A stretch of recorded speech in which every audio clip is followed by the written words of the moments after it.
Hello, and welcome to Just Say It, the podcast that turns beginners into confident English speakers. Each episode brings you real-life conversations, repeat after me practice, and fun cultural tips. Ready to speak up? Let's dive in. Okay, let's unpack this. Have you ever found yourself, giving this long explanation for a simple choice? Maybe saying no to something, or just needing a quiet night. And afterwards you just felt, exhausted, or maybe even a little small. Oh, absolutely. We've all been there, I think. Yeah. So today we're doing a deep dive into something really interesting. The quiet power of privacy. And the strength you can find in not feeling like you have to over-explain yourself all the time. It's about getting your space back. Right. And what's fascinating here, really, is how many of us fall into this habit. Oversharing, over-justifying, sometimes without even realizing it. Exactly. So our mission today is to explore why. Why do we do this? What's the real cost? And importantly, how can embracing, a calmer, maybe more private approach actually change things for the better? And we've got some great insights to guide us, particularly from Daniel and Crystal's experiences. Yes, their stories really highlight this journey. So let's start with Daniel. He talked about how he used to explain, pretty much everything.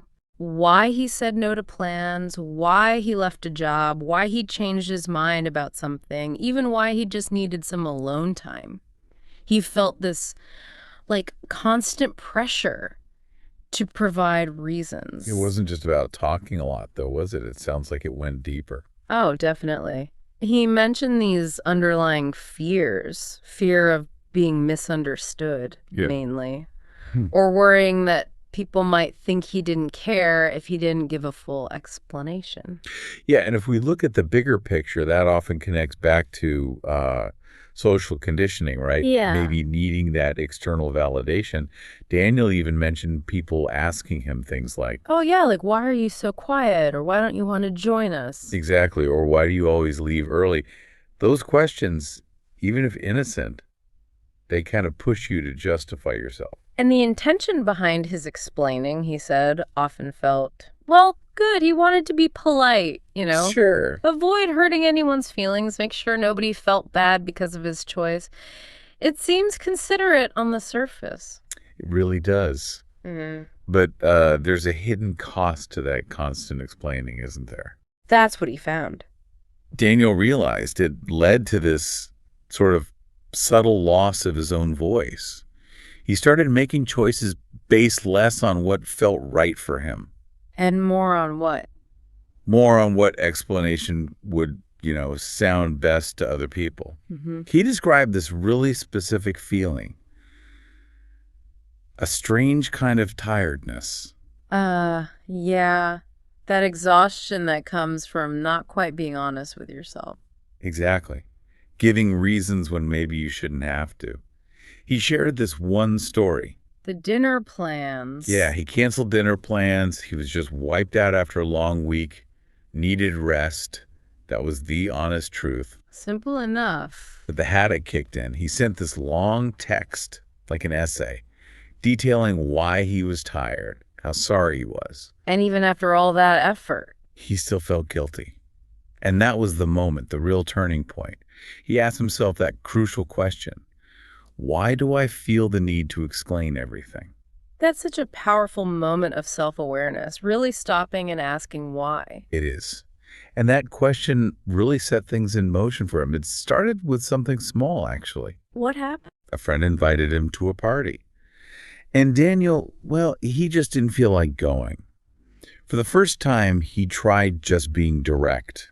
Okay. He said something simple, like, no thanks, I think I'll stay in tonight. And how did that go down? Well, predictably, his friend paused and just asked, why? The why. Yep. And Daniel said he felt that immediate, automatic reflex. Start making excuses. Oh, I know that feeling. The mental scramble for a good reason. Right? Didn't sleep well, got laundry, need to finish work. Yeah. He actually started to say something like that, but then he just stopped himself. He caught himself in the act. Yeah. He realized he was about to lie. Not a big lie, Yeah. but still a fabrication just to smooth things over to meet that expectation. Wow. And that led to something bigger. It did. He wrote about it in his journal that night. And this line, it really stuck with me. He wrote, "If I always need to explain myself to be accepted, then maybe I'm not being accepted, just tolerated." Oof. That's incredibly honest and kind of brutal. It is. But it's the kind of honesty that sparks real change. It forces you to look at where your sense of acceptance is really coming from. So that was his turning point. But making that shift probably wasn't easy. No, definitely not. He said initially it felt heavy, really difficult. And people noticed the change, for sure. What did they say? The usual things, probably. Asking, "Are you okay?" Or commenting, "You've changed."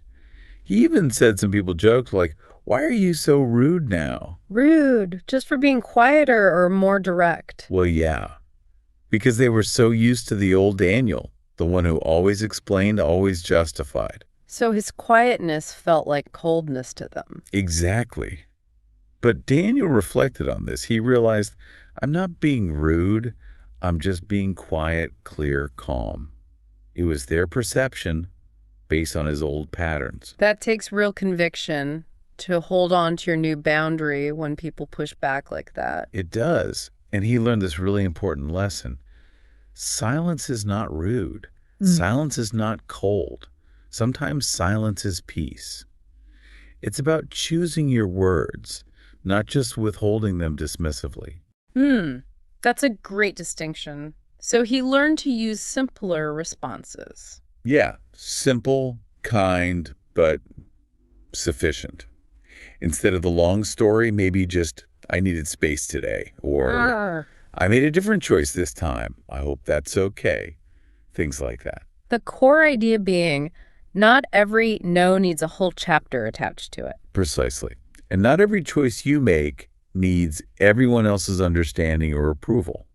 And maybe most importantly, realizing you're not responsible for managing everyone else's feelings about your choices. Right. You don't have to fix their reaction. You don't. And that idea of defining your own space, deciding what you share, that leads us really nicely into Crystal's story. Ah, yes, Crystal. Her focus was more on the privacy aspect, right? Protecting your peace. Exactly. Like Daniel, she started out believing that real connection meant opening up completely, sharing everything. Seems logical. Vulnerability builds connection, doesn't it? Sometimes. But Crystal started noticing that even after sharing deeply, she'd sometimes feel, well, kind of invisible, or even more vulnerable, exposed. How so? She mentioned two specific challenges with oversharing, didn't she? Yes. The first was what she called unmet expectations. You pour your heart out about something important. Hoping for empathy or insight. Right. And you get back, maybe just a nod, or they change the subject, or a polite smile. Ouch! That leaves you feeling pretty unheard. Maybe even wondering if you or your feelings actually matter. It really can. It feels like a quiet dismissal. The second challenge she found was the loss of control. Loss of control over your own story. Exactly. She shared this very specific example. She was worried about leaving her job, feeling stuck, and confided in a friend she trusted. Okay. But the friend didn't offer much, just a quick, you'll figure it out, which was disappointing enough. Yeah. But then a few days later, she gets a message from a friend of a friend, someone she barely knew. Oh, no. Yeah, saying something like, "Hey, I heard you're quitting your job. That's wild. What happened?" Wow. So her private worry became office gossip, basically. Or at least coffee table talk. Her personal struggle, shared in confidence, was suddenly out there, no longer hers. That was a huge moment for her. I can imagine. It led her to this really powerful realization. Not everyone deserves full access to your heart. And crucially, your peace is worth protecting. That's a strong statement. But how do you balance protecting your peace with still building real connections? It feels like a fine line sometimes. It is. And Crystal's journey wasn't about building walls. It was about learning discernment. She talked about a gradual shift. How did that look? She started, as she put it, holding things closer, just sitting with her own thoughts, her strong feelings, letting them be there, maybe letting them pass without that immediate urge to broadcast them. Did that feel weird at first, like hiding? She said it did, yeah. Yeah. A bit awkward initially, but then she said that inner silence started to feel different, not empty, but soft like a blanket, something that was truly hers. A sanctuary, not a prison. Exactly. And around this time, she also started noticing other people who were quieter, calmer, not unfriendly or cold, just composed. And they were still respected, trusted. Totally. And that observation really clicked for her. You don't have to perform vulnerability constantly to be seen as real or trustworthy. You don't have to narrate your entire inner life. Right. Her journal entry from that time echoes Daniel's point. Not every feeling needs a listener. Some just need space. So, putting it all together, what did these changes actually do for Daniel and Crystal? What was the transformation like? Well, for Daniel, he described feeling stronger, more himself, less driven by that fear of what others might think. Not necessarily louder, but more solid in himself. Exactly. More authentic. And for Crystal, her conversations actually became simpler. How so? Less explaining, maybe? Less explaining, less drama, fewer misunderstandings, she said. She felt much more in control of her own emotional state because she wasn't constantly seeking external validation for it. She got comfortable just being with her feelings or deciding not to talk about them. Yeah. Comfortable saying things like, I'm still thinking about that. Or simply, I don't really feel like talking about it right now. And owning that choice. And then there was that interesting paradox. People started listening more. Isn't that fascinating? She was saying less overall, but when she did speak, people seemed to tune in more intently. Why do you think that is? Maybe because her words carried more weight, or perhaps people perceived her differently. They started describing her as calm, collected, peaceful. People literally told her things like, "You seem more peaceful." Yeah, or you look lighter these days. Mm. The strength she was projecting wasn't loud. It was built quietly, internally. In those moments, she chose privacy. That's really powerful. Okay, so people listening might be thinking, this sounds great, but how do I actually do it?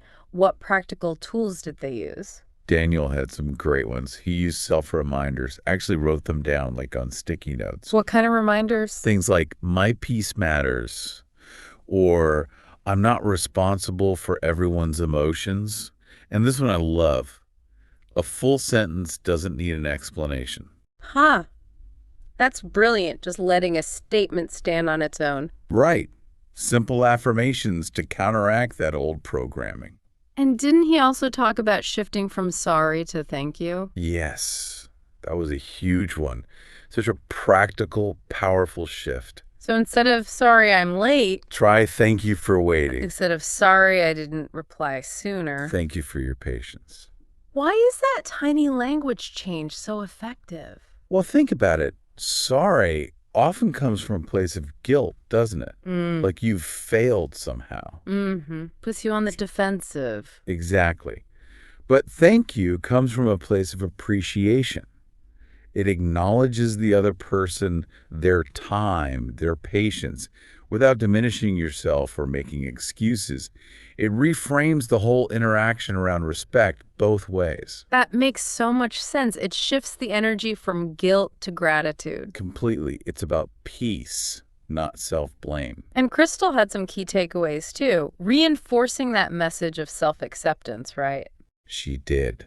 really liberating ones, Yeah. basically saying you are not rude for holding back sometimes. You are not fake for keeping some thoughts private. You are not cold for protecting your peace. It's okay to have boundaries around your inner world. Absolutely. It doesn't make you unkind or unreal. It makes you discerning.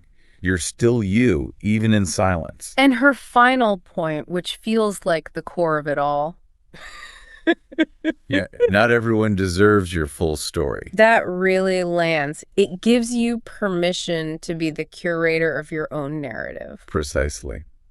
So wrapping this up, what does this deep dive really mean for you listening right now? I think it shows there's this incredible quiet power in being intentional about what you share, in embracing privacy not as secrecy, but as self-care, in letting go of that relentless pressure to explain every little thing. It's about protecting your energy, your peace. It really is reclaiming your authentic voice, which sometimes gets drowned out by trying to manage everyone else's perceptions. So maybe today, our challenge for you listening is actually quite simple. Just think about it. What's one feeling, maybe one dream, or just one quiet thought that you could choose to keep just for yourself this week? Just hold it close. Because remember Crystal's insight.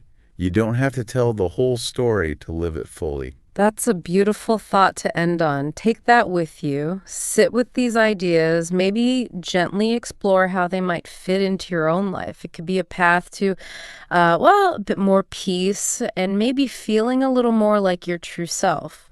Great job today on Just Say It, where every phrase brings you closer to fluency. If you found this lesson helpful, click the bell to never miss an episode and leave a comment sharing your favorite tip. Until next time, keep practicing and just say it.